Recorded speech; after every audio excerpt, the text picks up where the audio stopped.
Ciao amici! Nella lezione di oggi mostrerò come preparare un sugo di pizza deliziosa e semplice a Pix Due Flix. Hi friends!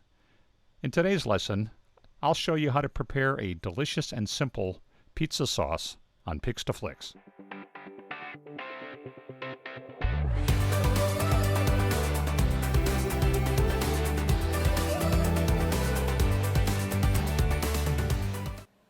First of all, we're celebrating our own little milestone here. We've reached triple digits in subscribers. Yay! I know, in these days of YouTubers getting millions of subscribers in their first year, 100 subs doesn't sound like that much. But I'm really excited to reach this level and truly thankful to every one of my subscribers. On to today's episode on making pizza sauce. If the crust is a pizza's foundation and the toppings are the sizzle, the sauce is undeniably the glue that holds everything together. Unfortunately, far too many pizza sauces actually taste like and feel like glue. No, no, no.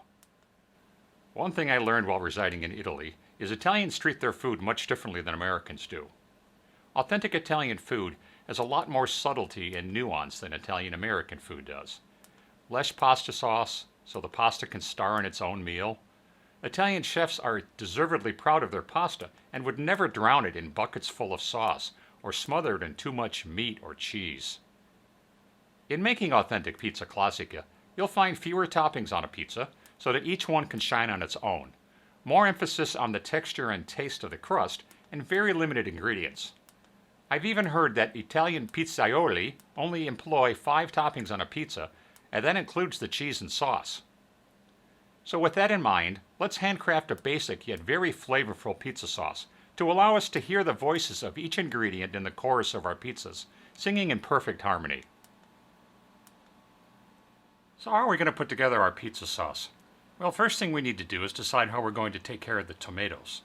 And there's a lot of options you have here, from hand wringing the tomatoes, which I know some people do, all the way up to including a commercial blender like this, or an immersion blender perhaps like this, or a food processor. And these powered options actually are pretty good choices, as long as, in my opinion, you have the ability to pulse. And you can start and stop, start and stop, start and stop. Because if you put your whole tomatoes in here and ran it for even 15-20 seconds, you'd have puree. And we're not looking for tomato puree, we're looking for something with some substance. Yeah, there'll be some sauce in the background, but we do want some of the pulp and the fiber that's in the pizza sauce. So I usually don't use the powered options, and anyone who knows me when it comes to power tools knows I'm more of a Tim Allen kind of cook, and I want more power. But in this case, I opt to go for a simple hand mill like this, a food mill, all stainless steel. I find that it's quick enough, does a really nice job of separating the seeds. It does a nice job of pulling out some of the less digestible pulp. And overall, it's my preferred weapon of choice. So I've assembled all of my ingredients for the pizza sauce. And what I've got, here I've got a can of Parma peeled tomatoes, pelati.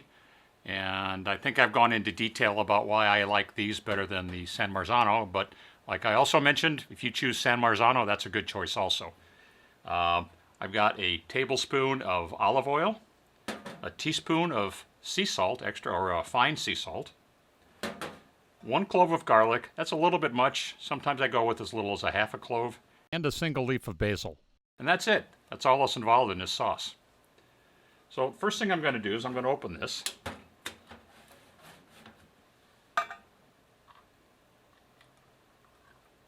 As I said, I'm going to open this. There we go.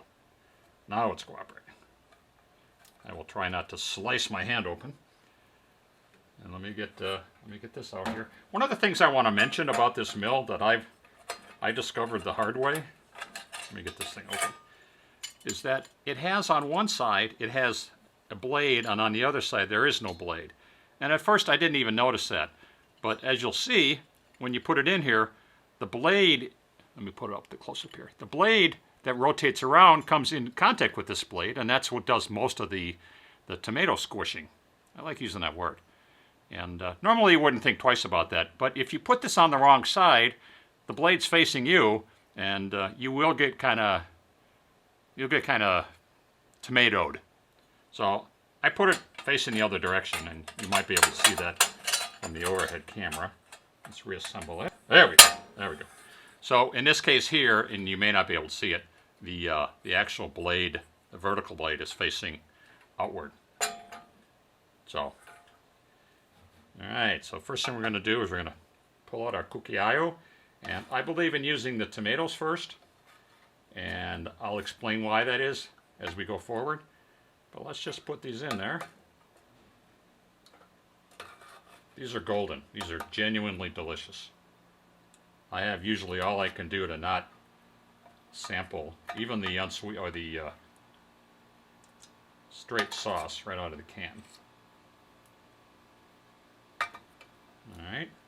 Okay, there I did just a little bit off of the side of the can. So here we go. As you'll notice here, I've got a 2-liter food safe container. This makes nowhere near 2 liters, but it provides a nice platform I can put my the food mill on. I usually get just under 1 liter or so, which makes sense since this is a 28-ounce can of tomatoes. So we just sort of let the mill do its work, occasionally backing up to get the tomatoes where they need to be. Let's go in and grab a couple more. And again, I'm going with the tomatoes first, and we'll deal with the sauce near the end. And this doesn't weed out all of the seeds, and I don't know that you really want to, because seeds provide a little bit of texture.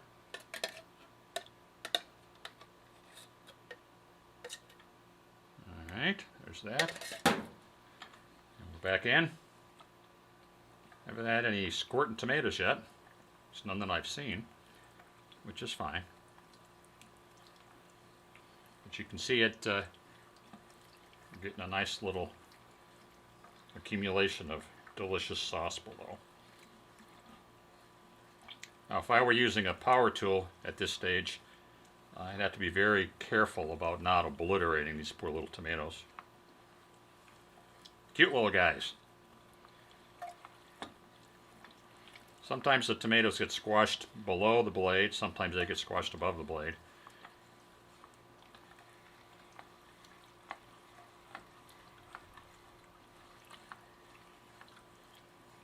I'm using, this mill has, I think, 3 or 4 blades, and this is the medium size. I have found that the small is way too small. It ends up filtering out most of the pulp, and the large is way too large. Pretty much everything passes through with the exception of a little bit of the pulp.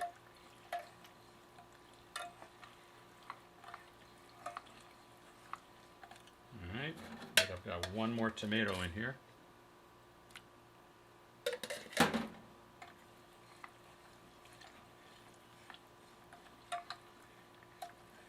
And I'm just going to let this go for a little bit, and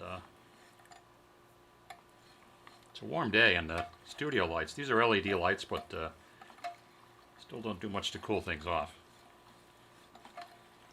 So I'm just going to keep milling away here.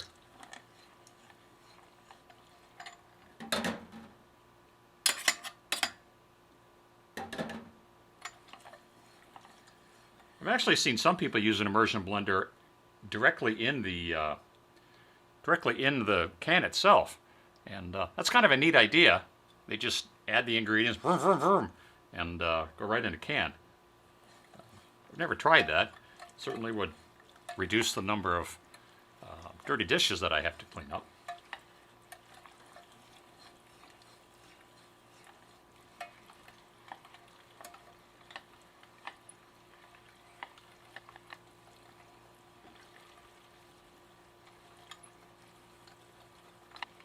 All right, that about takes care of the tomatoes themselves, and you'll notice we've got some level of pulp up here. I generally don't use this. I've known chefs who take this and save it, and they put it along with some other, like the ends of onions and the leftover from carrots and celery, and they make a nice little vegetable broth, vegetable stock rather. I don't.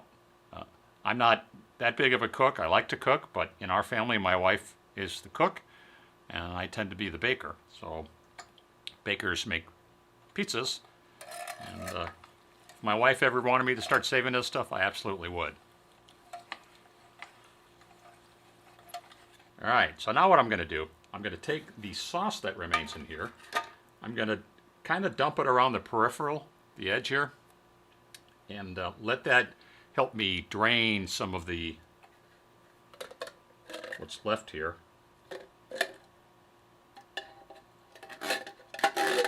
Help gather up some of the wonderfulness that is the pulp here.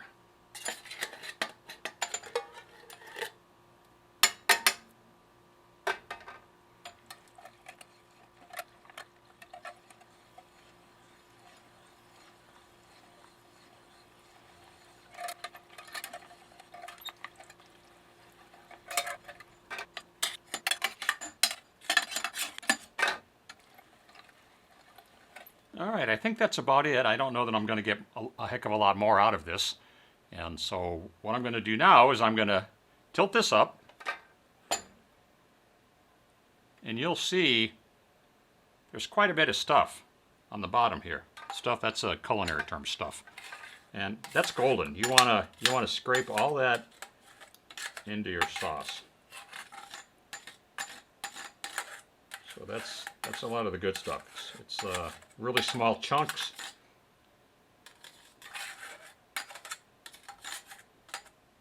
All right. I've been asked how many pizzas this makes, and one of these days I'm going to actually do the math.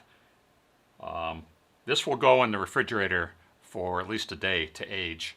And then I'm guessing you've got probably 4 or 5 more days before you need to toss it, because there are no preservatives in here. Obviously, this is entirely fresh. And so I've been asked how many pizzas this will make, and all I know is it makes enough. I've never run out, even when I've been in some of my mad dash pizza making binges, I've never run out of pizza sauce. So I'm guessing this makes somewhere around the neighborhood of 15 or 20 pizzas. Maybe not that many, but I don't know. But one of these days I'm going to have a pizza party, and I'm probably going to make a much bigger pizza can of pizza sauce then, and I probably still won't run out. So just a few more turns on the mill here, and that's that. Well, maybe that's not quite that. We're still getting some pretty good stuff out of here. So let's let it go a little longer. These little pizza shards, or excuse me, these tomato shards might have some life yet. They've still got more to give to their pizza. They're giving it all for their pizza. Yeah, there's a little bit left there.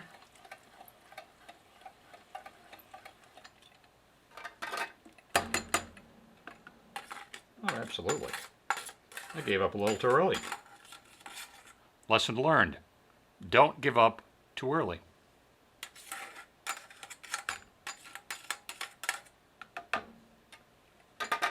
Keep on chewing.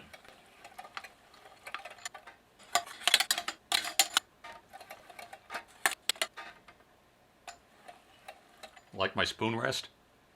Pretty snazzy, huh? Mutti.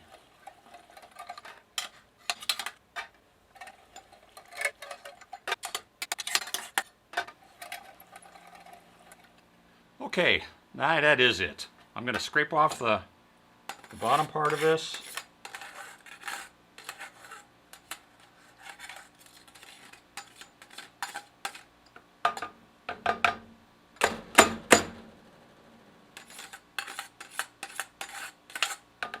Set this aside. Get a little bit more of that in there. And there's my sauce. A little bit less than about 2/3 of a liter. So to this, I'm going to add my 1 teaspoon of sea salt.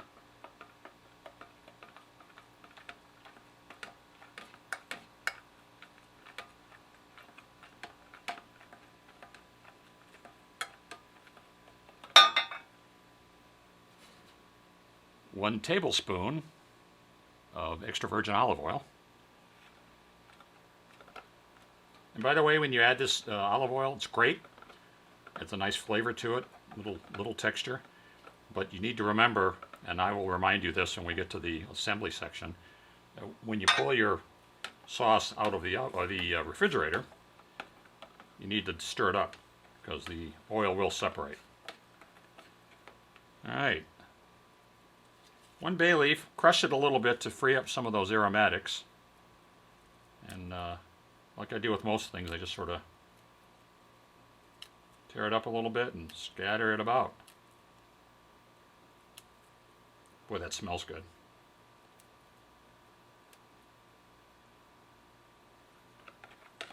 All right, and here's our 1 clove of garlic. I'm going to smash that. And put in little bits and pieces of this clove. It's a pretty big clove, so this is going to be pretty garlicky sauce. Let's try smashing it again.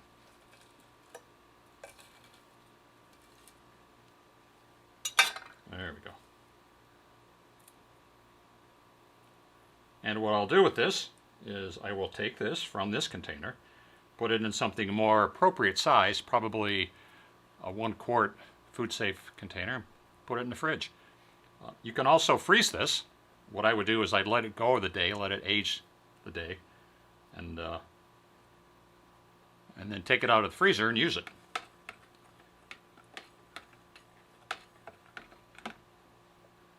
And that's that. So you see, that's pretty straightforward. No power tools used, and this is delicious.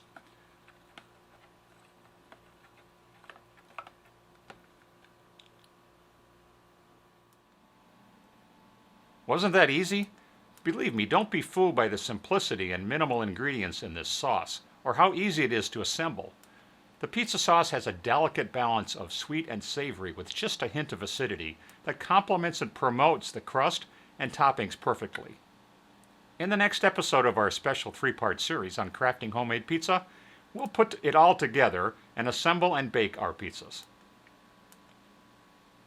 If you like this video, please squash the thumbs up button. If you're not already a subscriber to my channel, I'd really appreciate it if you click the subscribe button down there or over there. Come on, it's free! Thanks for watching. I'm Dennis, and this has been Pix to Flix.